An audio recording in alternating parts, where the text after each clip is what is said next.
Welcome to A Pair of Bookends, the book club you can carry anywhere. I'm your host, Hannah MacDonald, and I'll be bookending the conversation with some of the most exciting voices from the bookish world. Welcome to our February book club episode. This month we invited you to read Favorita, the latest book from Michelle Steinbeck and translated by Jen Kalea. Favorita is a brilliant fever dream of a novel. It tells the story of Fila, a young woman who has a complicated relationship with her mother. Fila hasn't seen her mother in years, but each time she reappears, she brings chaos with her. The last time she saw her, she disgraced the family by advertising her brothel in the newspaper, and now news has arrived from Italy. Her mother is dead. And so begins a whirlwind journey for Fila to uncover the truth of her family's history. Joining me to discuss our February book club pick is author of Favorita, Michelle Steinbeck. Michelle is a Swiss writer of novels, poetry and plays. She's also a columnist, and she's also the co-founder of the feminist writers collective Ralph in Zurich. Her works have been translated into several languages. Her debut novel, My Father Was a Man on Land and a Whale in the Water, was published in 2016. It was shortlisted for the 2016 Swiss Book Prize and longlisted for the German Book Prize. It was also selected as Best Book of Edinburgh Book Festival in 2019. And here to discuss her latest novel, welcome Michelle to A Pair of Bookends. Hi, thank you so much for having me. Thank you so much for joining me. I am really excited to dive into your book. But before we get into your book and your writing process, I love to start by asking what you're currently reading. Yes, maybe one correction Oh, yeah. of what you said. Okay. It wasn't selected as Best Book of Edinburgh Festival, Oh, but of the Reading Club at Shotts Prison, which is a prison near Edinburgh, and they have a reading club. And oh, they could select like a book from, I think, all the books that were featured at this year's festival. right. And they chose my first novel. And so me and Jen, my translator, went there and had a reading there. And it was probably my most interesting discussion Oh my that I gosh. ever had. It was really, really, yeah, interesting and nice in a way That's quite a unique experience. experience, isn't it? Yeah, it was. Yeah, and now at the moment I'm always reading some like more than one book. So at the moment it is in English, I think it's called Territory of Light Oh, by okay. Yuko Tsushima, a Japanese writer, and I think the book is from the 70s. And it's about a young woman, a mother of, I think, a 2-year-old, and they move into a new apartment after she gets separated from her husband. And then another book I read is Letters between Lucia Berlin, I think, and Kenward Elmsley, Hmm. and it's called Love, Lucia. And yeah, they're both American writers, and she's one of my favorite authors. Is that the author that wrote a manual for Cleaning Women. cleaning women? Yeah, yeah, Yes, yeah, yeah, yeah, yeah. yeah. I haven't got to that yet, but I've heard many amazing things about It's that book. it's So, amazing. Yeah, is it's it? I really, really love it. Yeah. And so I think this is her newest, like the newest book that's maybe also in, I don't know, but that it's like stuff they found after Amazing. her death. Yeah. Yeah, I definitely need to get to her work. I've heard so many people Yeah. rave about it. So yeah. It's brilliant. Amazing. I'd love to ask you, let's get into your book. Hmm. Hmm. In your own words, how would you describe your novel and what was your experience like writing it? Hmm. So let's say, Favorita for me is kind of like it's an Italian road trip. It's a revenge fantasy. Hmm. It's a generational novel too. And yeah, in the beginning, I also it's like half historical, half supernatural, true crime. All the Um, genres in there. yeah, some, not all of them, but a lot. Yeah. And yeah, it's the result of my thoughts and research about femicide Hmm. and ghosts and fascism, maybe in a nutshell. I think that's an excellent way to describe it.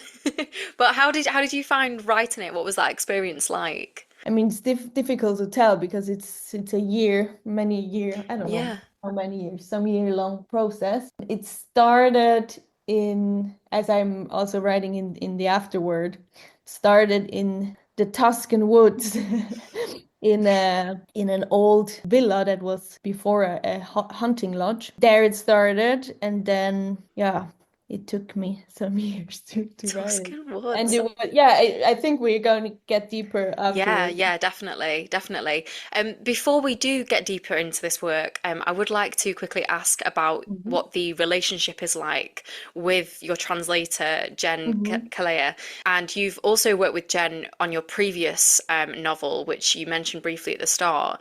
How does that relationship work? So Chen, I think, found my first novel, if I'm correct, in a library in the UK. And I think she was really intrigued by the cover.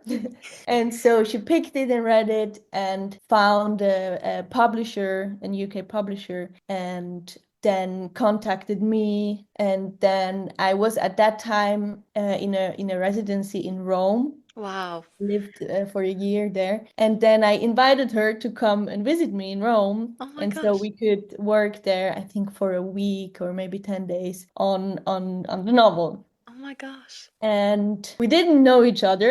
Yeah.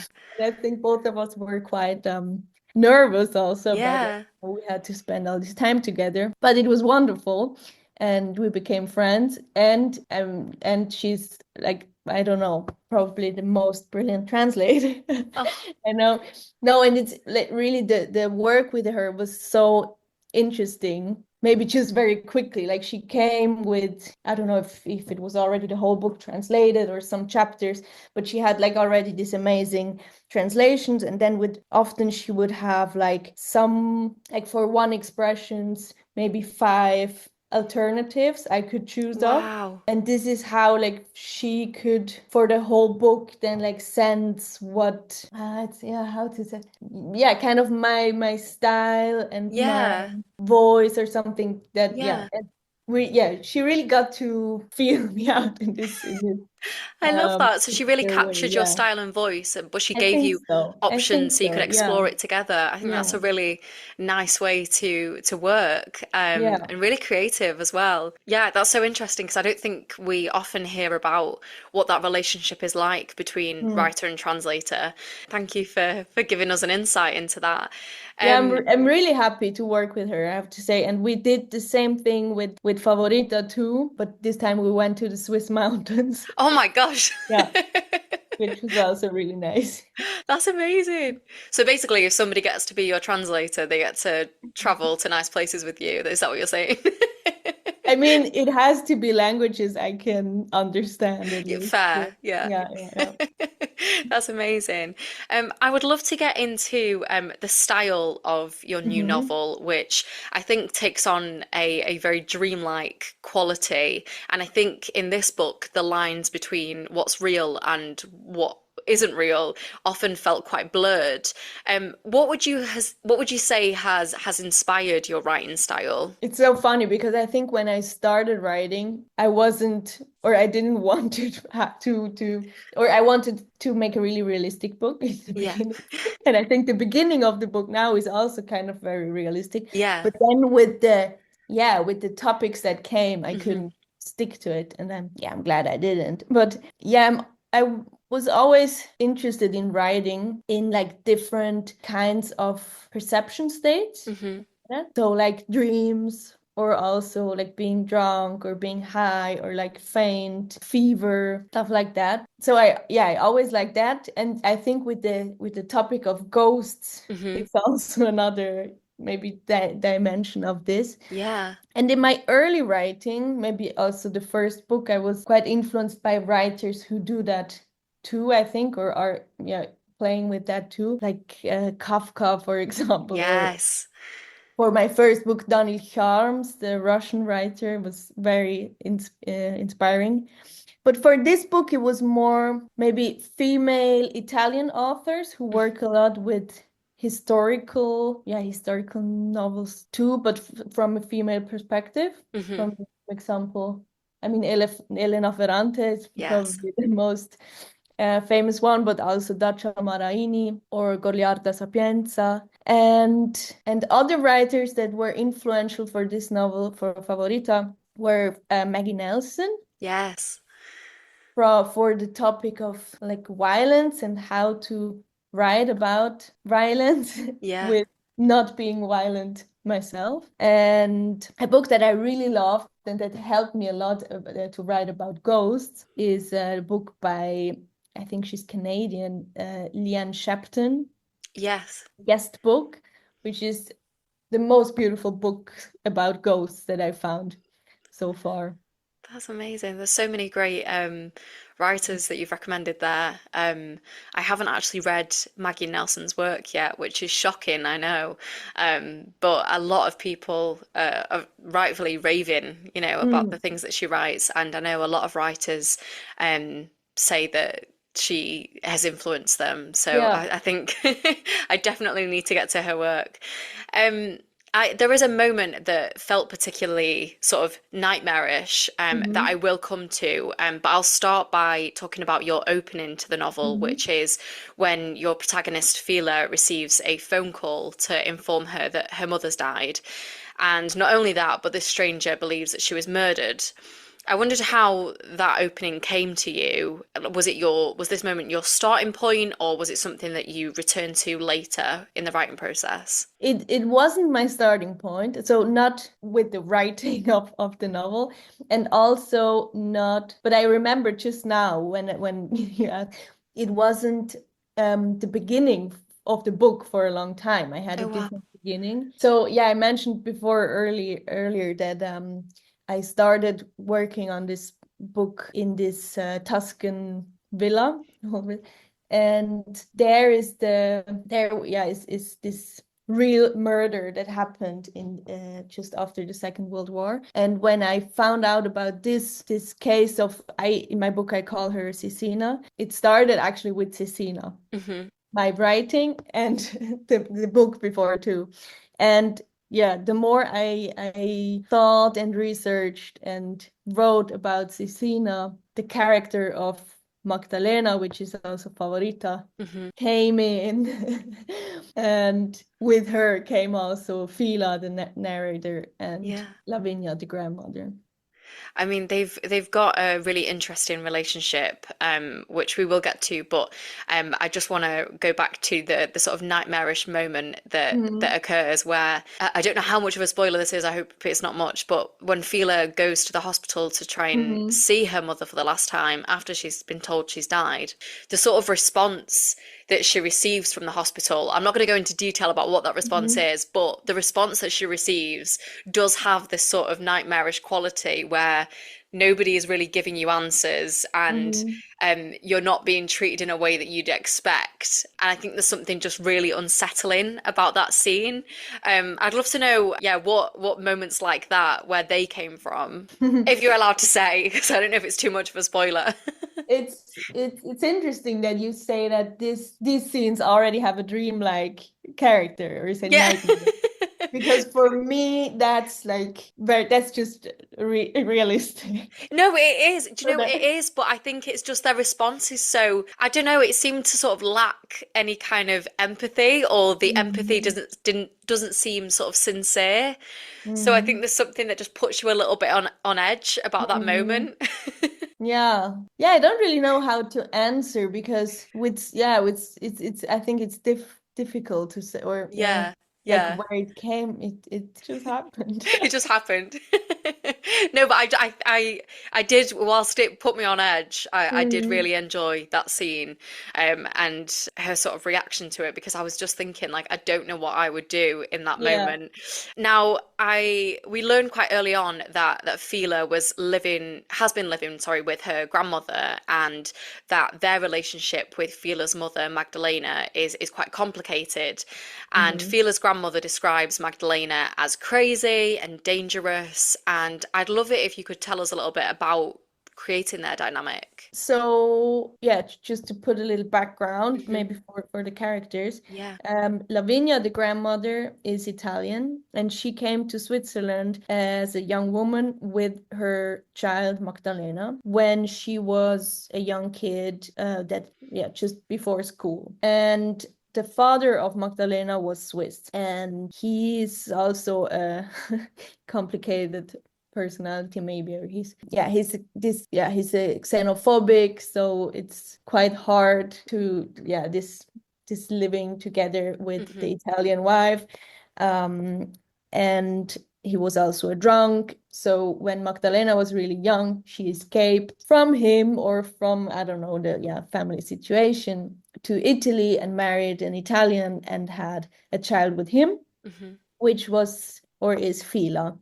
And after separating from this Italian husband, Magdalena and Fila go back to Switzerland to live with Lavinia. But this is, also not very harmonic Yeah, no. because Magdalena is complicated, difficult personality. Maybe today we would say borderline personality.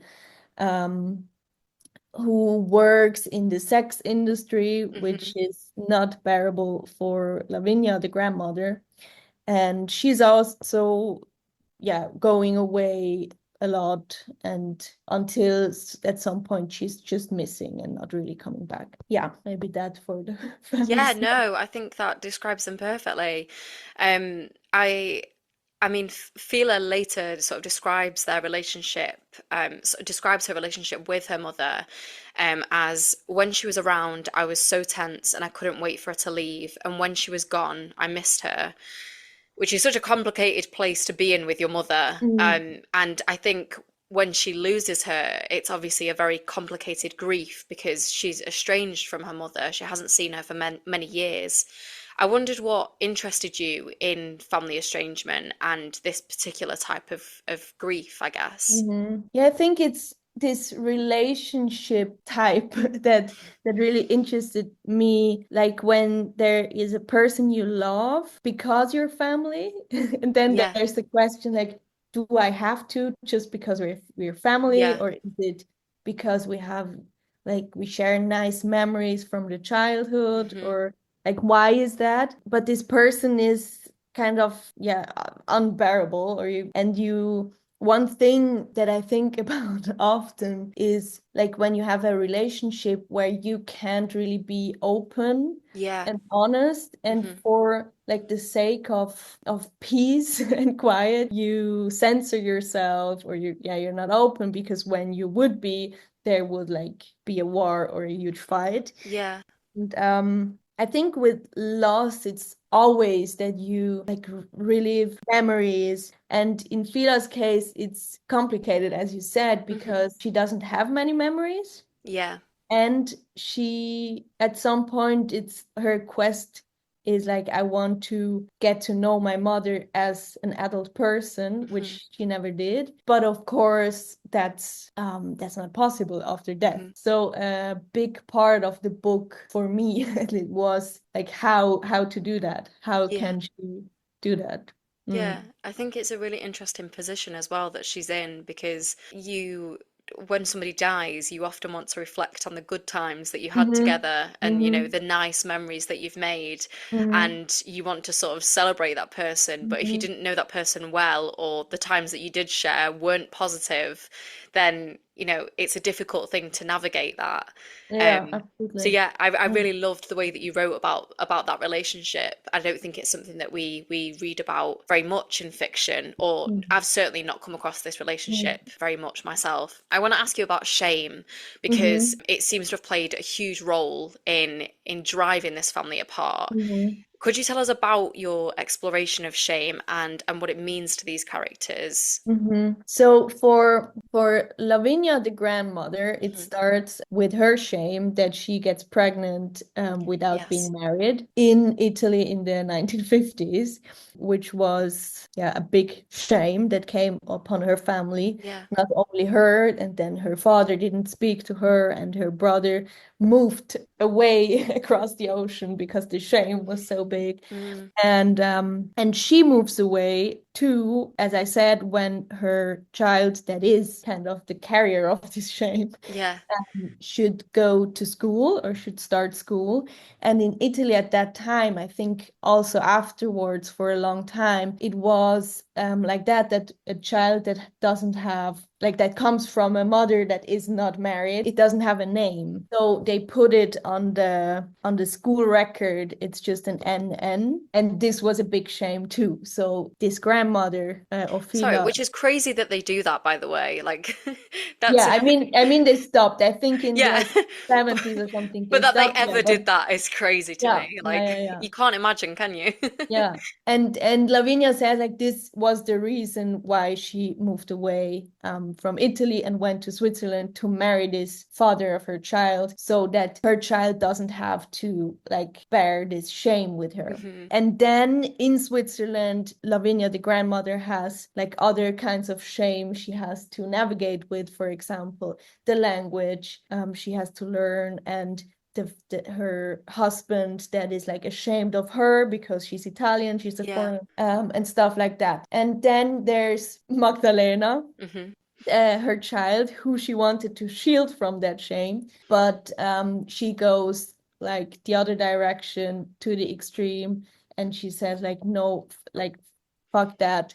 We have to free ourselves Yeah. from this cage that is shame and that is a patriarchal construct. Hmm. Yeah, and she goes and works as a sex worker, Hmm. which puts more shame on her grandmother or the grandmother, or no, on her mother, sorry. Yeah, and Fila is kind of in between of these two, I'd say, Yeah. because she also like heard the speeches of her mother, but also mostly lived with her grandmother. So Hmm. she's one point she says about herself that she's like a chameleon, or what's that in English? Yeah, okay. Chameleon. Yeah. Yeah. Yeah. So I think she has both these aspects and she tries to navigate between them. Yeah. And then maybe, yeah, there's also Cecina, the murdered girl from the Yes. 40s. And she also has her own, or there's also this topic of shame around her. Yes. Like after she got murdered, she's got like, she gets victim blamed and Hmm. people would say it was her fault because she was a slut or na. But also, we learned that before she died, for example, her fiance, yeah, blamed her or shames her because she would be like too open and smile at other men or something like that. I mean, Yeah, God forbid that she does smile at yeah. another man. I think it's really interesting though because Magdalena, just coming back to Magdalena, she is obviously a sex worker, like you said, and she owns a brothel. Mm-hmm. But surely that shows that she's a savvy businesswoman, and Mm-hmm. that yet they're so ashamed by it. Because I think, sex work is often looked down upon, and people don't agree with it or have their own Mm-hmm. opinions of it. But yeah, I just find it really interesting that she's trying to like go out there and sort of create her own success, Mm-hmm. and even that is, sort of penalized in a Yeah. way. So yeah, I just found that whole dynamic so fascinating, and how shame just always seems to be at the sort of core Mm-hmm. of everything. You mentioned there Cecina, and I'd really like to get into Cecina because in Fila's quest to sort of learn more about her family's history, she comes across the archive of murdered women, and through this she learns of Cecina.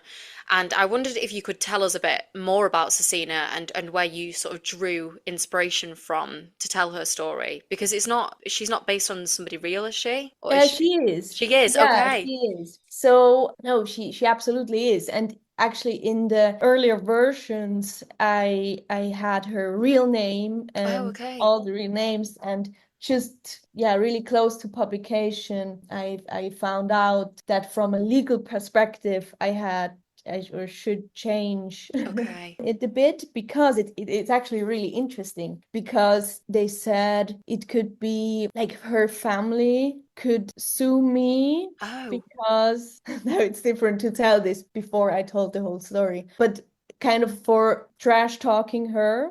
okay. And I was like, but it's like it's not me that I say these things, but it's I No. take stuff from like newspaper articles Yeah. and so many stuff that was already published about her that I Hmm. quoted, and they could do that. And yeah, then my legal advisor said no, but this doesn't matter. Oh, Like if you wow. write stuff like that, it can be penalized also after this long time, which is I think which is good.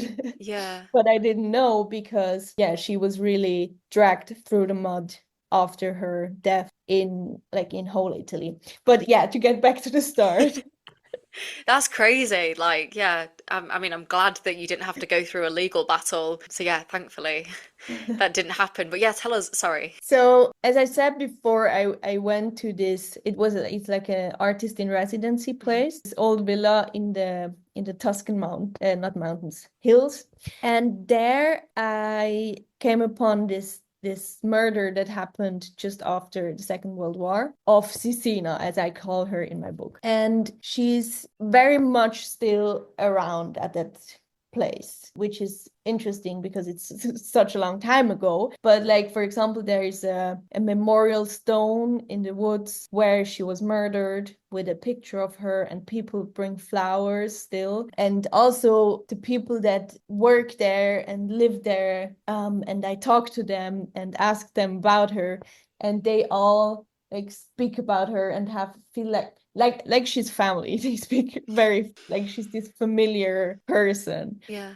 and they all have kind of a relationship with her or to her, and they also have a lot of theories about like who was her murderer, because yeah, it's still like her case is still not solved. And so for me at first I was very interested in that story, and had yeah, I wanted to like solve this case. And I wanted to find out who it was and write about it. And it would be like, yeah, a true crime novel. What was this I had in mind. And so I did a research, and I talked a lot to the people that are there, Wow. which is not many because it's a really tiny place, and Hmm. the next village there was, it's completely deserted. It's a ghost village too. So it's just really people that like work in this hotel like complex. Right. Yeah, and but the more I like researched and talked about her with these people there, Hmm. I felt, or I moved away from this crime novel thing, because I felt I like it wouldn't be enough for me, or there wouldn't be any satisfaction even if I would find out who her murderer was. Hmm. But the interesting thing for me became like how society acts around femicide or Hmm. patriarchal violence in general. Because, for example, when I talk to, let's say, boys my age or young men, they would say, yeah, yeah, Cecina, we know about her. Yeah, you know, she was a slut. That's why she was murdered. Or, oh yeah, she was like the most beautiful girl in town. Of course, that's why she was murdered.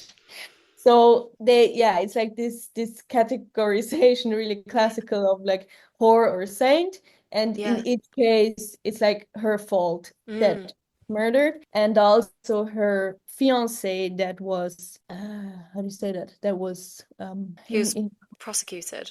yeah, Yeah. and Or he was in accused. jail Yeah. for yeah, he was accused in jail for 2 years, but then in the end he got Was evicted. released. Yeah. Yeah. Yeah, Yeah. because they didn't have enough proof. Yeah. And he now in the narration of this place, he's like the hero. Yeah. And they celebrate him, and he has Yeah, all these people turn up, and yeah, yeah, they're yeah, so yeah, thrilled that he's got yeah, out. And there's even then there's women throwing themselves at him that yeah. what it's so strange. You mentioned before about the fact that you included the cuttings from newspapers and articles and Mhm, things surrounding the real investigation, mhm. and I wondered why it was important to you to include those. So the thing was, as I mentioned before, was that I thought a lot about, and I struggled a lot with the how to write about this violence without reproducing it. Yeah. And I read all these things about the murder of Cecina, as I call her, and was really disgusted by it. Hmm. But in the beginning, so there's a whole book about it, and I somehow got this book, and when I got it, I was like so excited and fascinated, and I loved reading it because it was full of details, Yeah. and of course, like in a way, it gave me answers. That's why I liked it. But it also I had also this, I don't know if you say that, like cozy shivers of horror in a Yeah. way. And then the more I read and the more I also thought about Magdalena, which was like a figure in not a character or person in my head that I had for a very long time and Mhm. wanted to write about her. The longer I thought about all of that, I got really disgusted. Yeah. Yeah. And in a way, I wanted to have a reader that to have that same feeling. Mm. So now it's like a book that Fila gets with newspaper articles I faked in a way, but that are very much influenced by the real ones that Yeah. I read about this special case. Hmm. And so she can, like, yeah, she, the narrator, but also a reader, can read it, have that same experience, but then also later have Fila reflect about it and talk about it with other people. Mm. So it was, yeah, the decision to reproduce the reproduction in a way.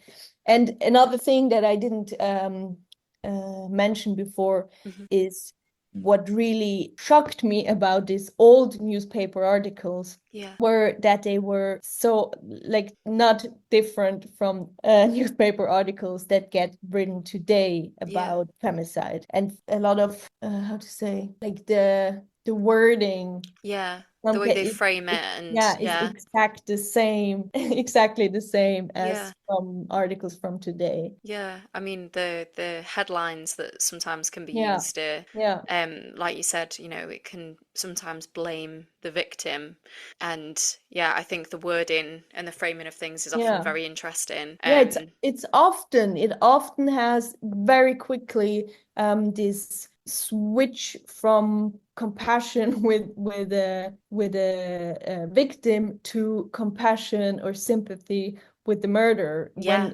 when they know who the murderer is. Mostly after like one day, there's a statement about, yeah, his attorney says he's very sorry and he's very worried or stuff like that. And it really, for example, this switch still happens so often. And that was also why I thought, I had to include these old articles Yeah. in the book to mirror how it's actually still the same. Yeah, I'm really glad that you included them. I think it enhanced the sort of reading experience about, this woman because Mm. I mean I'm unsurprised, sadly, that it was based on a real person, but I was Mm. just unsure because obviously Mm. you're unable to say what it was based on. But yeah, I'm really glad that you included those, and I think you're so right. We still see those sort of articles and the way it's spoken about just repeated again and again, and it's really concerning. I do want to return in a moment to asking you about the sort of inequalities that we see Mhm. throughout history. But first, I want to ask you about the group of men that Fila meet that claim to be ghost hunters. And you Mhm. briefly mentioned those at the start, but these men believe that they can connect with the dead, but in particular, they believe that they can help Fila connect with Cecina. And I believe through your research for this novel, you connected with real ghost hunters.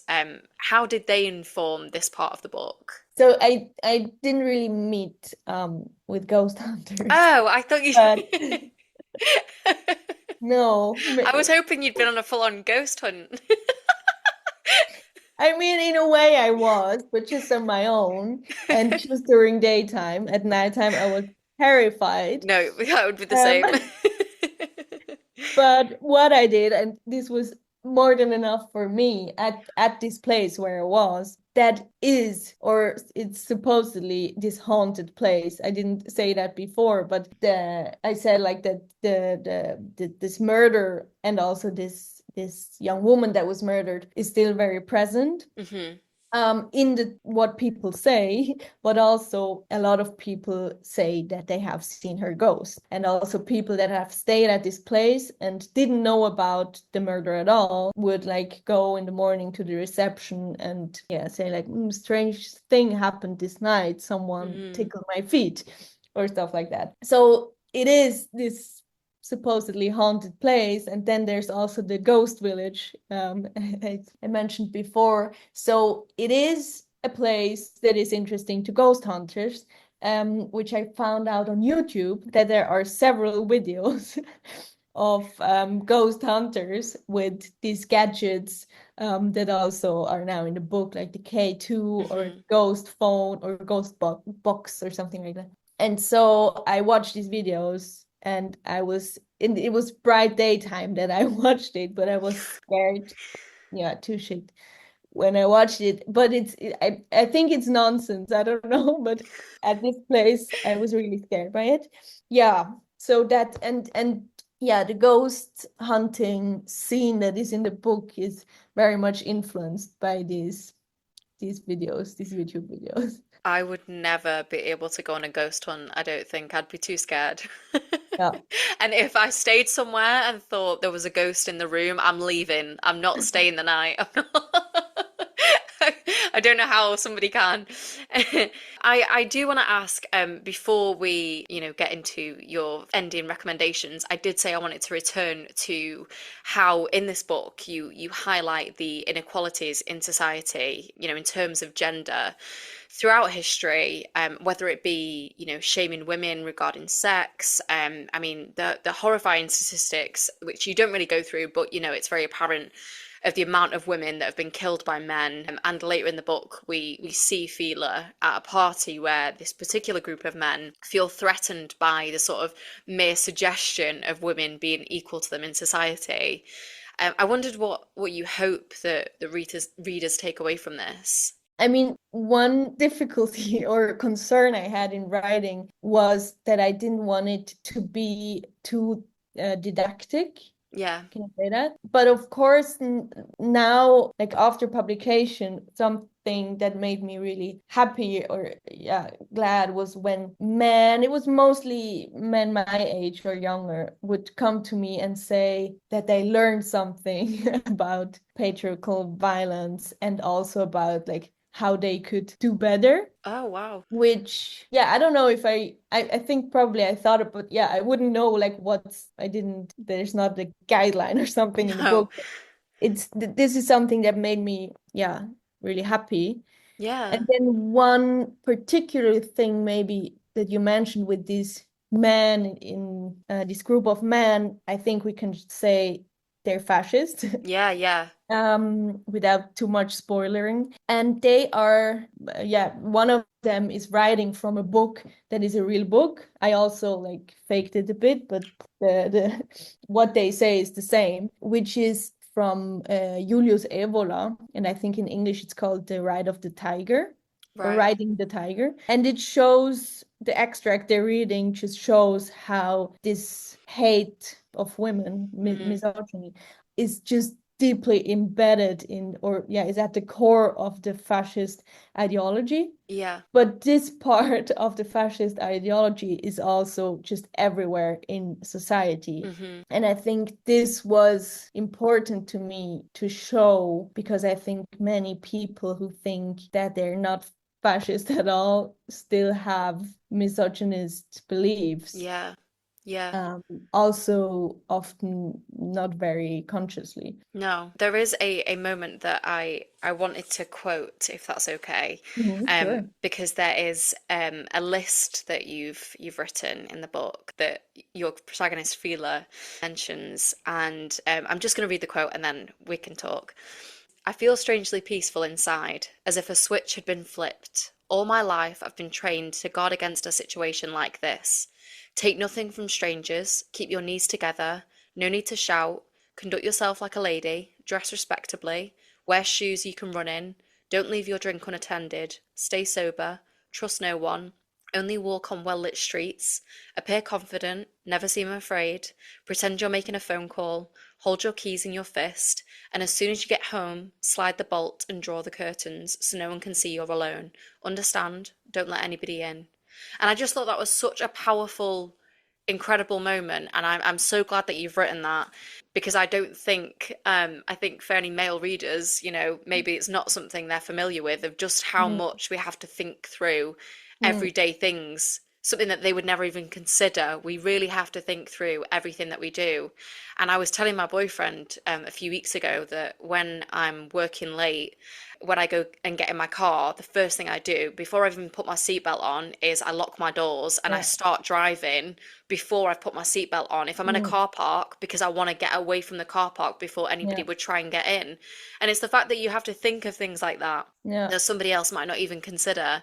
Mm. But yeah, that was just a moment that really stayed with me, and I'm really grateful to you for highlighting so much of the inequalities that we face, not Mm. only on a grand scale, but also the everyday things that people might not necessarily consider. So yeah, I just wanted to say thank you to you for writing that Yeah, thank you also for just now finding this part. moment quote. Yeah, this because it's an answer to what I yeah, to what maybe yeah, men would read and think Yeah, about.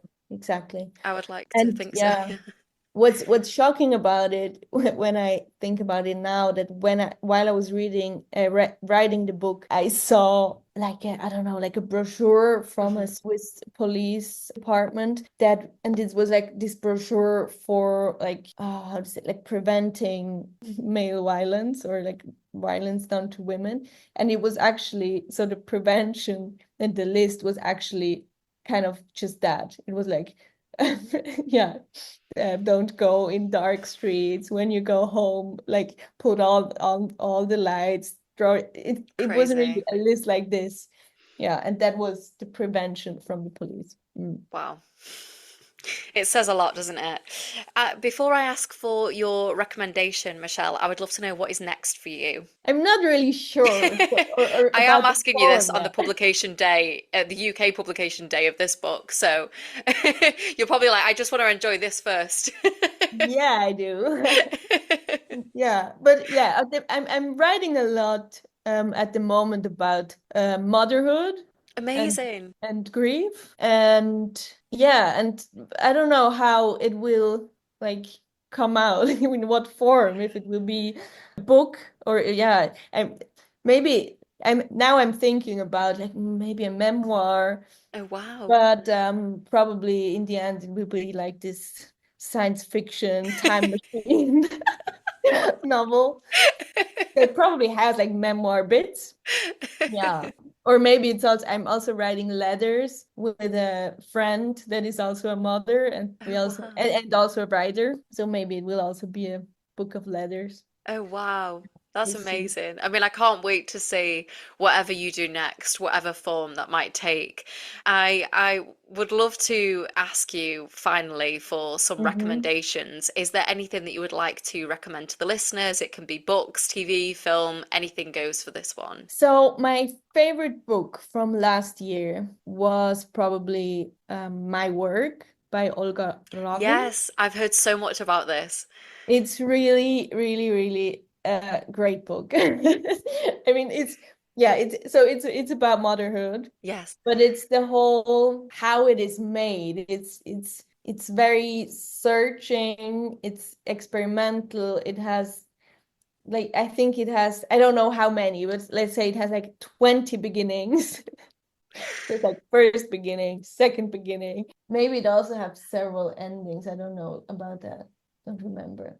But it really captures in how it is made, Hmm. captures this time of pregnancy and like early baby stage. And because it is, I think it is a, I don't know if phenomenon is the right word, but it's something that is so universal, like so Yeah. many people live it, but it's not often written about yet. Yeah. And she captures all that really, really well. That Yeah. sounds amazing. I've not read it yet, so but I've heard a lot about it, so I Yeah. feel like I definitely want to get to that at some point. Michelle, thank you so much for joining me today. For this wonderful book club episode. I've loved chatting to you, and I think it's very clear that I love this book. So thank you. Thank you so much. Thank you for the invitation. It's a great talk. Thank Thank you. you. Where can the listeners find you online, if anywhere? You're not on social media, are you? Not really, no. I'm still on Facebook. It's old school. I Yeah. like it. For some reasons, I'm still on Facebook, but no other social media. But they can find you through your books, and that's the They can, yeah. I mean, yeah, via the publisher. yes. Yeah. Perfect. I will pop a link in the show notes for the listeners to grab themselves a copy. Please do if you haven't already read this amazing book. And I will also pop a link in the show notes to Michelle's previous novel. But yeah, lastly, I just want to say thank you so much, Michelle. This has been an absolute Thank pleasure. you. And thank you, Thank you. listeners, for listening. If you enjoyed this episode, please don't forget to rate, review, and subscribe. And if you want to give us a follow, you can do so at A Pair of Bookends Pod on Instagram and at A Pair of Bookends on Twitter and TikTok. That is all we've got time for. Thank you so much for listening, and goodbye.